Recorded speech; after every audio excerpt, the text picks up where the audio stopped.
Shabab, salam alaikum. Pour la vidéo numéro 1 les primitives, on va aborder en premier temps la définition d'une primitive. Alors, si petit f est une fonction continue sur i, on peut dire que la fonction grand F est une primitive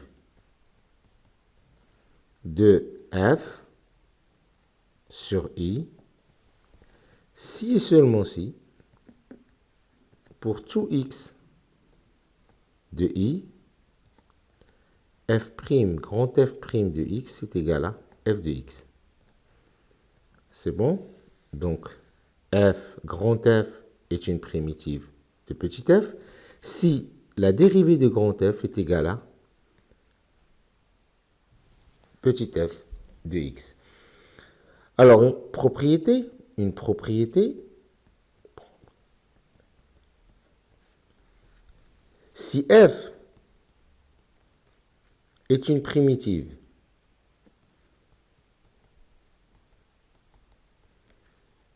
de petit f sur i, alors toute fonction de la forme grand F plus C avec C appartient à R est une primitive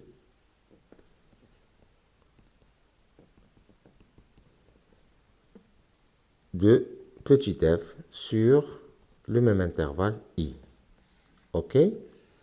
Alors, les fonctions f plus c représentent l'ensemble des fonctions primitives de la fonction petit f, si bien sûr grand F est une primitive de f. OK? Alors, par exemple, prenons par exemple x au carré. Si on la dérive, on a 2x. Donc, on peut dire que la fonction kx, elle associe x au carré, est une primitive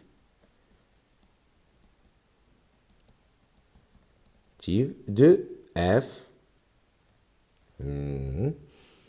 de la fonction kx, elle associe 2x. Et cela, c'est sur R. OK? Alors là, on va voir la première formule qu'on va appliquer dans la recherche d'une primitive d'une fonction. Alors si, par exemple, si la dérivée de x puissance r, on sait que c'est r, x puissance r moins 1. Alors, automatiquement, la dérivée de r plus 1 est égale à r plus 1 facteur de x, r plus 1 moins 1, ça fait r. OK? Du coup, on peut écrire que la dérivée de 1 sur r plus 1 facteur de r plus 1 est égale à 1 sur r plus 1 facteur de r plus 1 x puissance r. Et en simplifiant par r plus 1, on obtient x puissance r. Du coup, on peut écrire que si f est égal à x puissance r, r est différent de moins 1, alors une primitive de cette fonction, elle s'écrit sous la forme 1 sur r plus 1, x puissance r plus 1, plus la constante, si on veut, l'ensemble de fonctions primitives. Par contre, pour l'intervalle, on a plusieurs cas. Si r appartient à n, on va avoir i est égal à r. Si r il appartient à z, on va avoir i est égal à r étoile. Et si r est irrationnel, alors i est égal à 0 plus l'infini. Et on passe à l'exemple numéro 1. On va déterminer une primitive de la fonction f définie par f de x est égal à 2x puissance 5 plus 3x puissance 4 moins 6x moins 7 sur R. Alors ici, la fonction f est sous la forme d'une somme algébrique de fonctions de la forme ax puissance r. Donc sa fonction primitive est la somme des fonctions primitives de ces petites fonctions-là.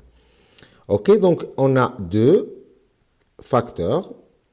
De x puissance 5, c'est x puissance r avec r égale à 5. Ça fait 1 sur 5 plus 1, ça fait 6 fois x puissance 6 plus 3. Facteur de multiplié par 1 cinquième x puissance 5 moins 6 fois 1 demi x au carré moins 7x, puisque la dérivée de 7x est égale à 7. Donc, une primitive de 7 est 7x, plus une constante c qui appartient à R. Si on veut, l'ensemble des primitives de petit f. Alors, on simplifie un petit peu. On simplifie, ça fait 1 tiers x puissance 6 plus 3 cinquièmes x puissance 5 moins 3x au carré moins 7x plus c. OK.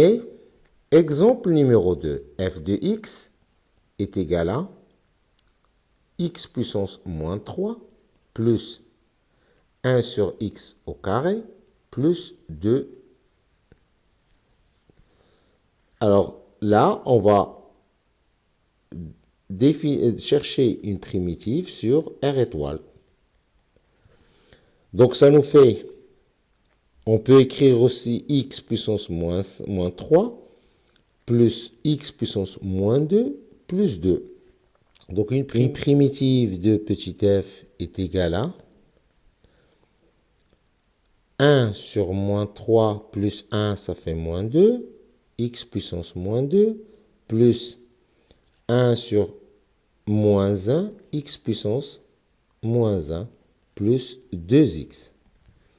Et plus la constante, si on veut l'ensemble des primitives, est égal à moins 1 demi, x au moins 2, plus moins x puissance moins 1 plus 2x, est égal à moins 1 demi, x au carré, moins 1 sur x, plus 2x. D'accord? Et pour la fonction kx, elle associe 1 sur x au carré, on peut déterminer directement une primitive, c'est la fonction 1 sur x avec un moins 1 sur x, qui associe 1 moins 1 sur x. Donc on peut l'écrire, c'est juste pour mémoriser, aller rapidement. C'est 1 sur x au carré, une primitive de cette fonction, c'est 1 sur x avec i, c'est r étoile. D'accord? Mais ça vient de cette formule-là. OK. Alors, f de x est égal à 1 sur x plus 3x moins, par exemple, sinus de x. OK sur 0 plus l'infini. Alors ici, 1 sur x, on peut l'écrire sous la forme de x puissance moins 1. Mais là, on ne peut pas appliquer cette formule-là parce que le r est égal à moins 1.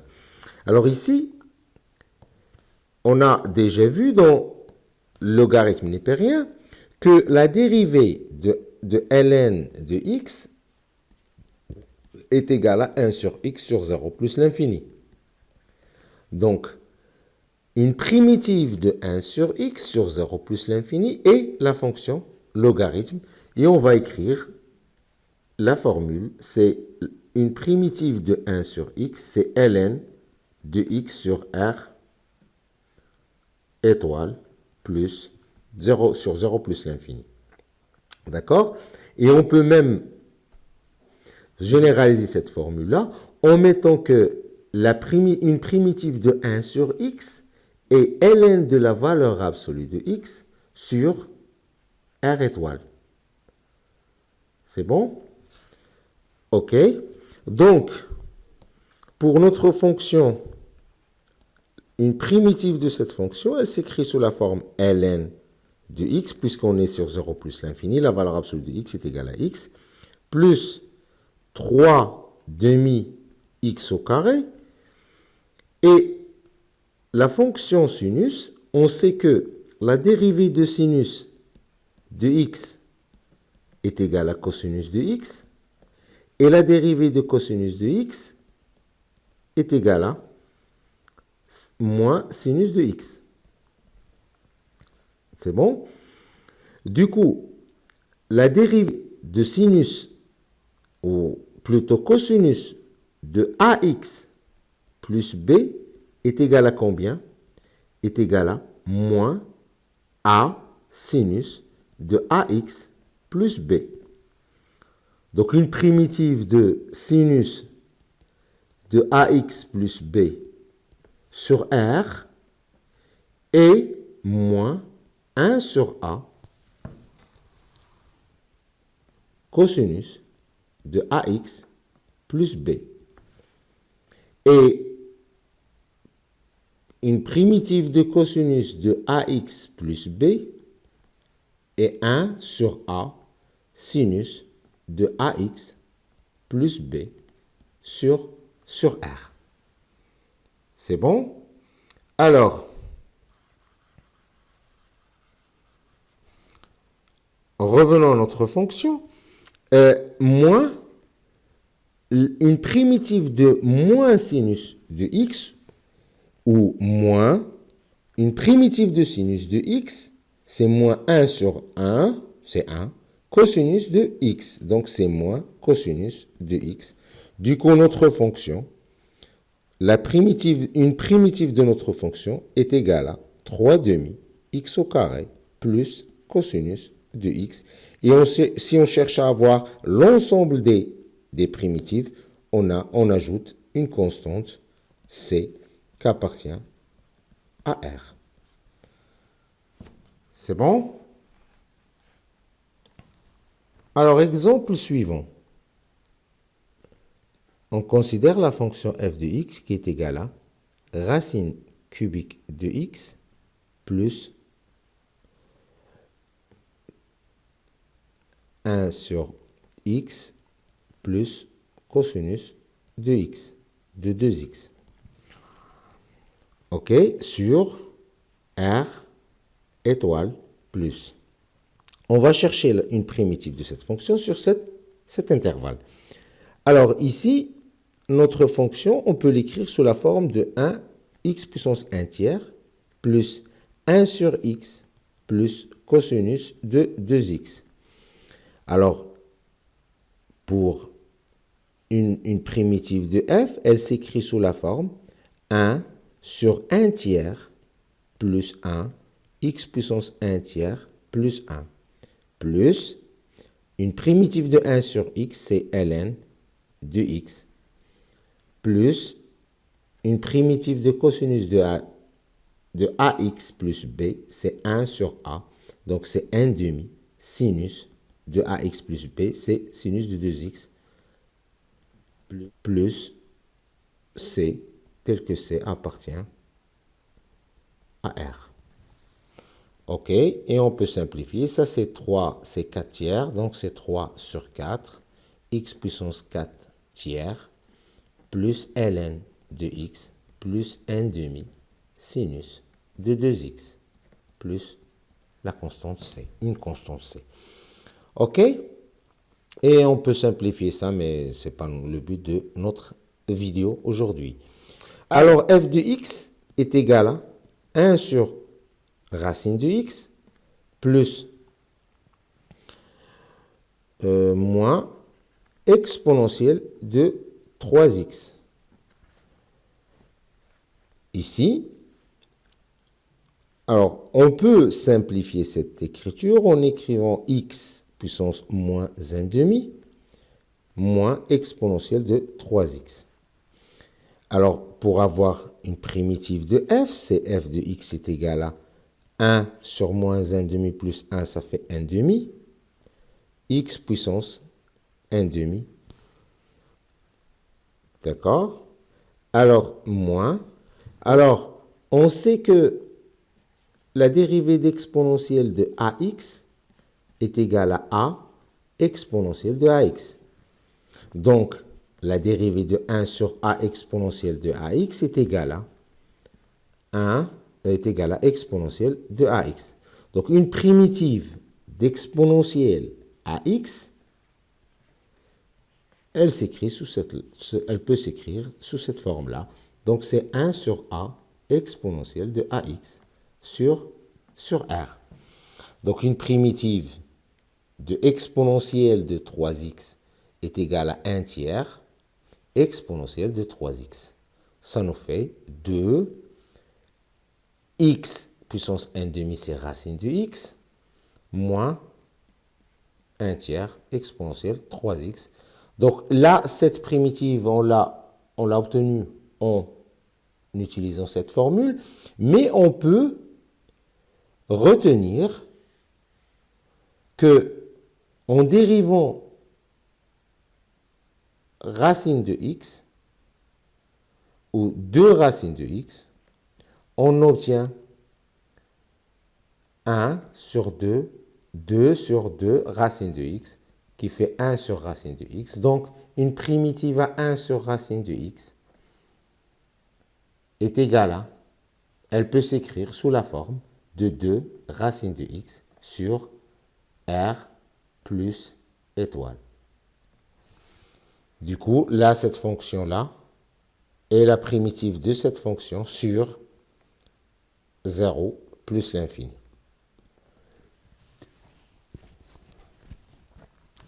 D'accord? OK. Alors, pour ajouter une autre formule, là, on sait que la dérivée de tangente de x est égale à 1 sur cosinus au carré de x, ou 1 plus tangente au carré de x.